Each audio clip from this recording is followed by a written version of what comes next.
Assessment Task 1, CRS403, Alpha Crucis University.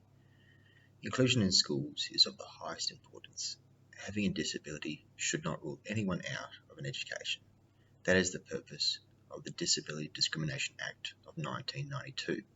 According to the fact sheet of the Act, it states, the Australian Government supports the right of children with disabilities to have the same educational opportunities as other children.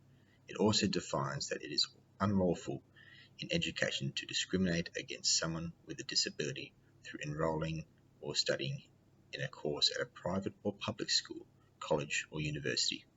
The purpose of this Act was to give all students, no matter their ability or disability, an equivalent and equal access and right to an education. This is also stated in the Universal Declaration of Human Rights. Article 26 states, everyone has the right to education. This is what the Disability Discrimination Act is reinforcing, the right to all for an education. Although with disabilities, the students who have these may not be able to follow the same standards as those who do not have a disability. Therefore, Fact Sheet 2 of the 1992 Act states, the standards set out a process whereby education providers can meet the obligations to make reasonable adjustments where necessary. It continues by defining an adjustment as being a measure or act taken to assist a student with disabilities to participate in education and training on the same basis as other students. An adjustment is deemed as being reasonable if it takes into account the student's learning needs and balancing the interests of all parties affected, including those of the students with disabilities, the education provider, staff, and other students.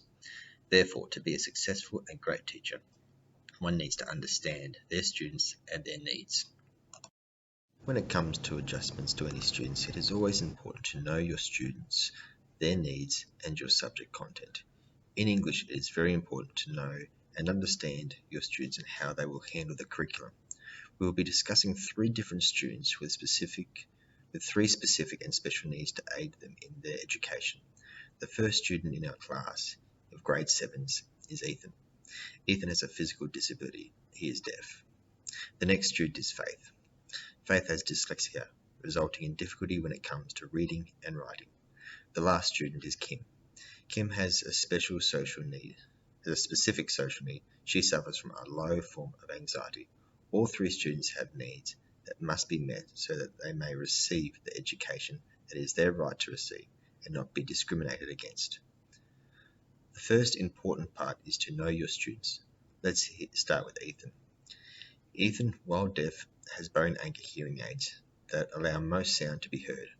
However, this does not allow full voice to be heard, although Ethan is learning to read lips.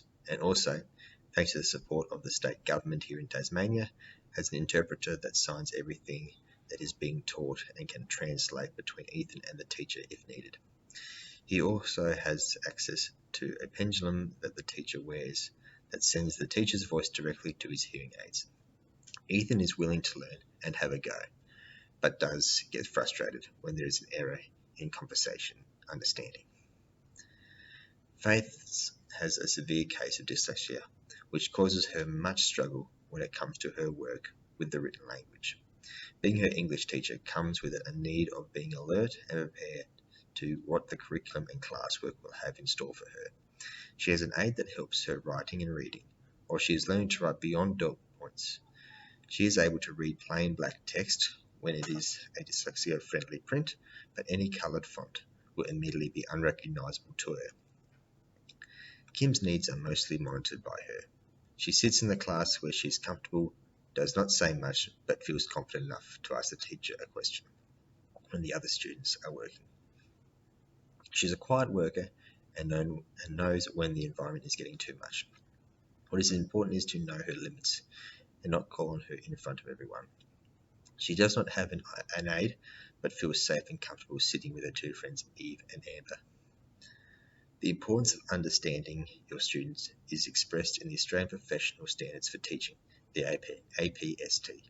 It communicates the significance and value that comes from knowing your students and how they learn. What this means is that it is important to understand the needs of students' physical, social, and intellectual needs. Ethan's needs to study and learn in his English class will differ from the needs of Faith, and both will be different again from Kim's needs. However, it is not just their needs that need to be met, but every student's. Another aspect that goes hand in hand with knowing your student is knowing your content and how to teach it. This is also endorsed through the APST. If a teacher knows their content and their students' needs and how they learn, the teacher is able to make the adjustments that was mentioned by the Discrimination Act, giving their students the best education possible, despite the disabilities or needs that may hinder them or infringe upon their learning. Let's now look at an example of this through looking at the Australian curriculum for learning in the Year 7 English section. The curriculum has multiple sub-strands, but the first two that we will explore will be at the same time. In literary and context, it states, for Year 7s, identify and explore ideas and viewpoints about events, issues, and characters represented in text drawn from different historical, social, and cultural contexts. The other sub-strand that coincides with this one is in responding to literature, where it declares the students should reflect on ideas and opinions about characters, settings, and events in literary text, identifying areas of agreement and difference with others and justifying a viewpoint. To cover and teach these areas of the curriculum, as well as the sub-strand labelled examining literature, the first step would be to assign the students a class novel, usually two are given a year. Two novels that are part of the Year 7 set list that we'll be looking through for this. First one being Storm Boy by Colin Thiel. See it. And the other one being The Silver Sword by Ian Sorelli. To read these novels obviously comes with some needs for the students. For Ethan, he will handle reading the book, as will Kim. Faith, on the other hand, will struggle and needs will need to be met. For her, she will struggle to read the book. Therefore, she will need assistance to receive the full concept of these books.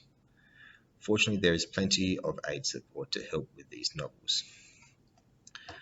For her, with Storm Boy, the texts are not a more spaced, darker font. But unfortunately, with some of these A's and G's, they have the curly bit, which means they are not dyslexic friendly. But they are better spaced out than what you have in the Silver Sword, which we can see here, where the font is smaller and the words are closer together. So both of these will present difficulties for Faith. But fortunately, there is plenty of aid to help her with these novels. For starters, there could be dyslexia-friendly texts, but unfortunately these two are not ones.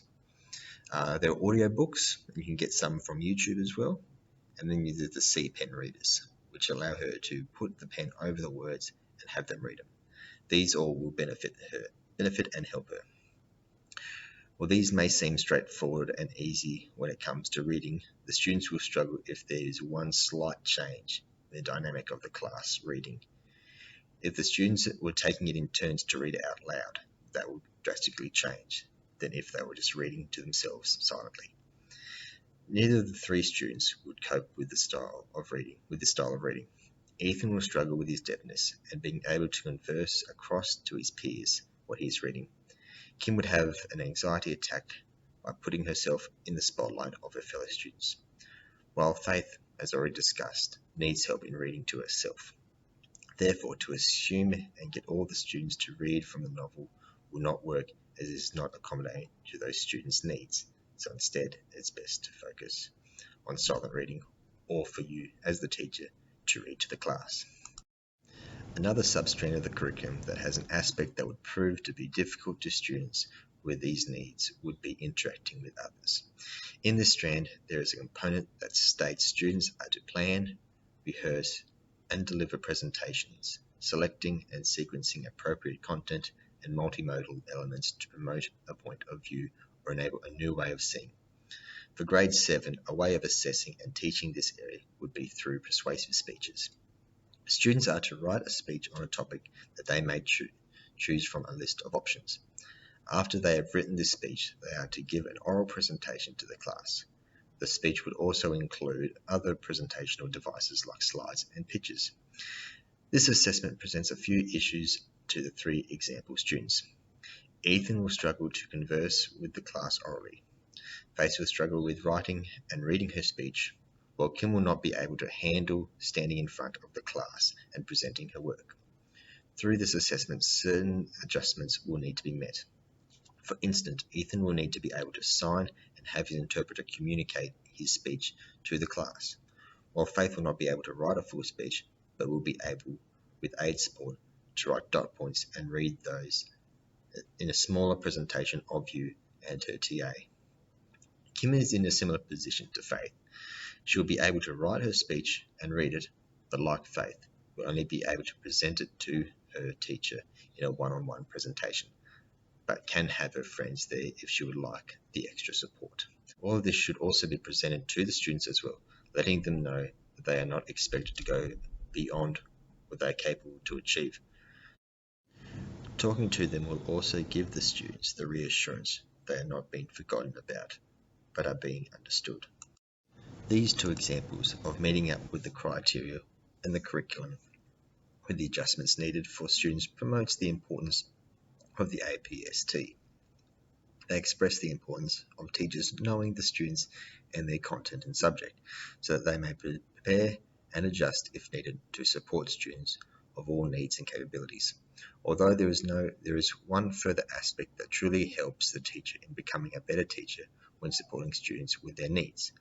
While the other 2 already mentioned focused on the professional knowledge of the teacher, the next to be brought up is the professional engagement of the teacher. Section 6.1 of APST encourages the teacher to undergo professional learning.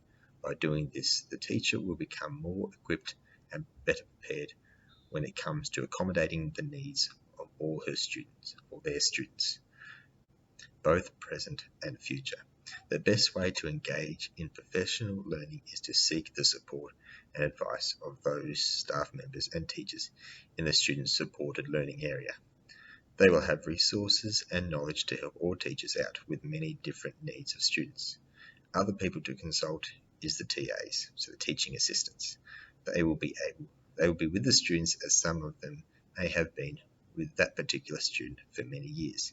Another reason to seek the knowledge of these people mentioned is that they will also either know or will be planning professional development sessions that are for your professional learning and development, and by attending these you will only better yourself in becoming a professional teacher.